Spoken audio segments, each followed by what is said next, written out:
நிறைய பேருக்கு தேங்க்யூ சொல்லணும். அதனால மொத்தமா தேங்க்யூன்னு சொல்லி முடிச்சிடுறேன். ஏன்னா சில பேரை விட்டுருவேன் நான். அதுக்கப்புறம் திரும்ப வந்து இப்ப 2-3 நாளா இப்பதான் அடிச்சு விட்டாங்க. திரும்ப அடமலை மாதிரி திரும்ப போட்டு அடிக்க ஆரம்பிச்சிருவாங்க. அதனால எல்லாருக்குமே ரொம்ப ரொம்ப நன்றி.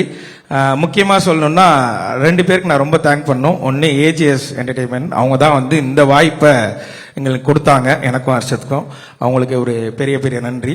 இன்னொன்னு அஸ்வத் ப்ரோ. அஸ்வத் ப்ரோ எப்போன்னா இது அவங்க எனக்கு தெரிஞ்சு அவர் ஒரு 20 இன்டர்வியூ கொடுத்தாங்கன்னா அந்த 20 இன்டர்வியூலையும் இதை மறக்காம ரைம்ஸ் மாதிரி எல்லாத்துலயும் சொல்லிட்டாரு. அவருக்கு 2 lakh சப்ஸ்கிரைபர் இருக்கும் போதே நான் அவரை கூப்பிட்டேன் அப்படின்னு எல்லா இன்டர்வியூலையும் அதை சொன்னாரு. அதனால உண்மையிலேயே ஒரு 2 lakh சப்ஸ்கிரைபர் இருக்கும் போது கூப்பிட்டாரு. இன்னும் சொல்ல போனா நம்ம சேனல் ஆரம்பிச்சு 11வது சப்ஸ்கிரைபர் இந்த மனுஷன் தான் எங்களுக்கு. அதனால என்னைக்குமே அதை நாங்க மறக்க மாட்டோம். ஃபர்ஸ்ட் தடவை டார்லிங் கதை சொல்றதுக்காக ஆபீஸ் கூப்பிட்டாரு டார்லிங். போய் உட்கார்ந்தோன்னே என்னென்னமோ நிறைய பேசினாரு. ஆனா எனக்கு ஒண்ணுமே புரியல. சரி okay done, you are the right guy அப்படின்னாரு. சரி ஓகே அப்ப நான் செலக்டா அப்படின்னு கேட்டேன். செலக்ட் தான் போ அப்படின்னாரு. போய் அடுத்த நாள் இவனை கூப்பிட்டு வர சொன்னாரு. சரி நமக்கு தான் ஒண்ணு தெரியல, தமிழ் மீடியம்ல இருந்து வந்திருக்கோம், இவன் கொஞ்சம் நாலேஜான ஆள் தானே, அண்ணா யூனிவர்சிட்டியில படிச்சவனாச்சேன்னு இவனை கூப்பிட்டு போறேன். இவங்கிட்டையும் அந்த மனுஷன் அப்படிதான் பேசுறான். லைட் வரும், நீ இது பண்ணும் இது பண்ணும். அவனுக்கு ஒன்னும் புரியல. அதுக்கப்புறம் நாங்களே பிக்ஸ் ஆயிட்டோம். சரி ஓகே நம்ம ஒரு ஹாலிவுட் படத்துல நடிக்க போறோம் அப்படின்னு மாதிரி பிக்ஸ் ஆயிட்டோம். சரி ஹாலிவுட் படம் தானே நடிக்கிறதுக்கு போயிட்டோம். பார்த்தா ஹாலிவுட் கேமராமேனே அங்க இருக்காரு. உள்ள போய் ஏய் மார்க் மார்க் மார்க்னா மார்க் எங்க போயிட்டு மார்க்ல நில்றா அப்படின்னாரு இவரு. ஓகே அப்ப ஹாலிவுட் படத்துல தான் நம்ம நடிக்க போறோம்ன்றது முடிவாயிட்டு. ஆனா பாதி நேரங்கள்ல இவங்க 2 பேரும் இங்கிலீஷ்ல மட்டும் தான் பேசிப்பாங்க. இதெல்லாம் நான் வந்து உண்மையிலேயே இந்த மேக்கிங் ஜாக்கி ஜான் படம் மேக்கிங்ல எல்லாம் கடைசியா போடுவாங்க, ஒரு கேமராமேனும் ஒரு டைரக்டர் இங்கிலீஷ்ல பேசுறதெல்லாம். இதெல்லாம் நான் பார்க்கும்போது உண்மையிலேயே இவன்ட்ட சொல்லுவேன், நிறைய பேசுறாங்கடா ஆனா ஒன்னும் புரியலடா. அவங்க பேசிப்பாங்க. ஆனா சரி இது சொல்லாமான்னு தெரியல. பல நேரங்கள்ல வந்து நிக்கேத் ப்ரோ வந்து சார்ஜ் எடுத்துட்டாருன்னா எங்களுக்கு எல்லாம் பீதி ஆயிடும். அது நான் பரவாயில்ல, சில நேரத்துல பிரதீப் ப்ரோக்கே அது பீதி ஆயிடும். பீதி ஆயிடுச்சுன்னா அவர் கொஞ்ச நேரத்துல அவர் என்ன பேசுறாருன்னு அவருக்கு புரியாது. ஆனா அவருக்கு ஒரு மல்டி பர்சனாலிட்டி இருக்குன்றதை நான் கண்டுபிடிச்சிட்டோம். என்ன திடீர்னு ஒண்ணு பேசுவாரு, திட்டிடுவாரு, ஓகே டார்லிங் நல்லா பண்ணு அப்படின்ட்டு போயிடுவாரு.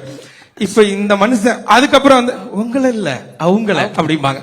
சரி அவங்களை வேற யாரையோ சொல்லியிருக்காரு அப்படின்னு அவங்கள்ட்ட போய் சொல்லுவாரு, உங்களை இல்ல நீங்க லைட் எல்லாம் கரெக்டா தான் வச்சீங்க, இவனுங்கள தான் சரியா நடிக்கல அப்படின்ட்டு போயிடுவாரு. சோ இந்த படம் உண்மையில ஆரம்பிச்சது ஒரு மாதிரி ஜாலியா ஆரம்பிச்சது, முடியும் போது ஏண்டா முடியுது அப்படின்னு இருந்தது. ஏன்னா 3 வேளை நல்லா சோறு போட்டாங்க, சும்மா சொல்லக்கூடாது, டெய்லி கறி கஞ்சி, அவ்வளவு ஹாப்பியா இருந்தது. நம்ம ஆபீஸ்ல அப்படி ஒரு சோறு பண்ணணும்னு ஏஜிஎஸ் பார்த்து நாங்க பல தடவை வியந்திருக்கோம். ஏன்னா இது திரும்பவும் சொல்லலாமான்னு தெரியல, பல வார்த்தைகள் டப் பண்ணி இது பண்ணி கட் பண்ணி பேசி எடிட் பண்ணி நானே பேச வேண்டியதா இருக்கு. ஏன்னா இதுக்கு முன்னாடி இந்த மனுஷன் வந்து இந்த படத்துல போடும்போது அஸ்வத் ப்ரோ வந்து ரீஇன்ட்ரோடியூசிங் அப்படின்னு போட்டாரு. அதுக்கு முன்னாடி நாங்க ஒரு 2 படம் பண்ணோம், சொல்லக்கூடாது, நான் சொல்ல மாட்டேன் 2 பண்ணோம். அதுல வந்து இட்லி கேட்டா இட்லி இல்லைன்னுவாங்க, தோசை கேட்டா வீட்டுல இருந்து எடுத்துட்டு வர மாட்டியாம்பாங்க. சோ இந்த மாதிரி பிரச்சனை இருக்கும்போது இங்க போனா ஒரே நேரத்துல டார்லிங் எல்லாமே சிக்கன் இருக்கு டார்லிங், மீன் இருக்கு டார்லிங். அதுக்கப்புறம் சில நேரத்துல பிரதீப் ப்ரோக்கு டயட் ஃபுட்னு ஒன்னு எடுத்துட்டு வருவாங்க.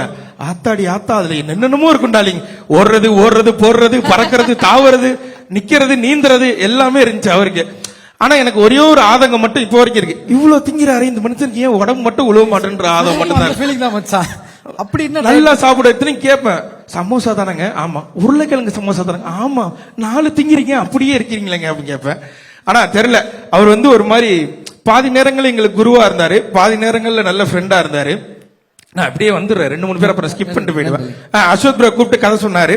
சொல்லிட்டு ஷூட்டுக்கு போனதுக்கு அப்புறம் அவர் சொன்ன கதை தான் இப்ப எடுக்கிறாரான்னு எனக்கு இவனுக்கும் பாதி நேரங்கள்ல சந்தேகம் இருக்கும். நம்மள்ட்ட சொல்லும் போது வேற சொன்னார், வேற எடுக்கிறாரா, அவர் என்ன எடுக்கிறாரோ அதை நடிப்போம், இதுக்கப்புறம் நமக்கு ஏதாவது வாய்ப்பு இருக்கான்னு கேட்டாங்க. எந்த வாய்ப்பும் இல்ல, அப்ப கிடைச்ச வாய்ப்பை யூஸ் பண்ணிப்போம் அப்படின்னு இது பண்ணதுதான். ஆனா எங்களை முழுமையா நம்பி எங்களை கூப்பிட்டதுக்கு அஸ்வத்துக்கு ரொம்ப ரொம்ப நன்றி. ஏன்னா அஸ்வத் வந்து ஃபர்ஸ்ட் கூப்பிடும் போது ப்ரோல ஆரம்பிச்சோம், அப்புறம் வாடா போடா ஃப்ரெண்ட்ஸ் ஆனோம், மாமா மச்சான் ஆனோம். இப்ப என்ன மொழியில நாங்க 2 பேரும் பேசிக்கிறோம் எங்களுக்கே தெரியல.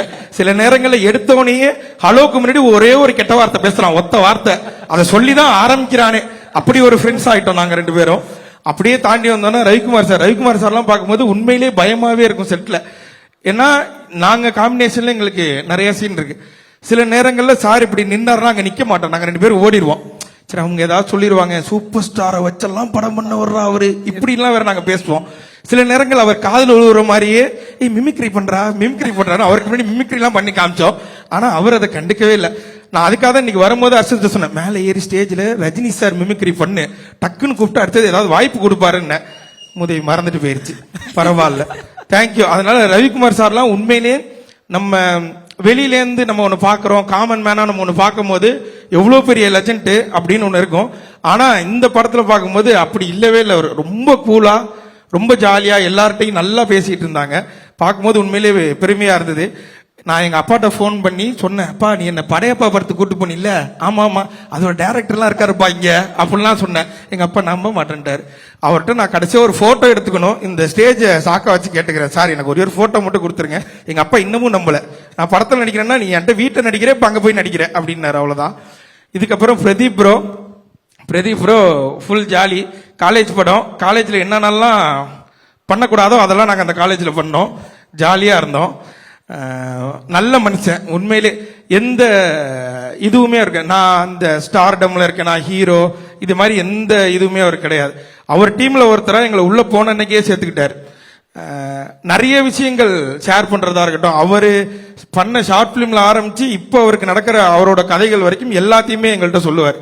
அது மாதிரி எங்களுக்கு ஏதாவது ஒண்ணு, இது தலைவா இது என்ன பண்ணலாம், இது என்ன பண்ணலாம்னா இதை இப்ப பண்ணிடாதீங்க, இது கரெக்டான growth-ஆ இருக்காது, இதை பண்ணதுக்கு அப்புறம் தான் நீங்க இதை பண்ணணும் இப்படின்ற மாதிரி எங்களுக்கு ஒரு பயனியரா நின்று, அதுவும் எங்களுக்கு முன்னாடி இருந்த ஒரு யூடியூபரா அவரை நாங்க ஃபீல் பண்ணோம்.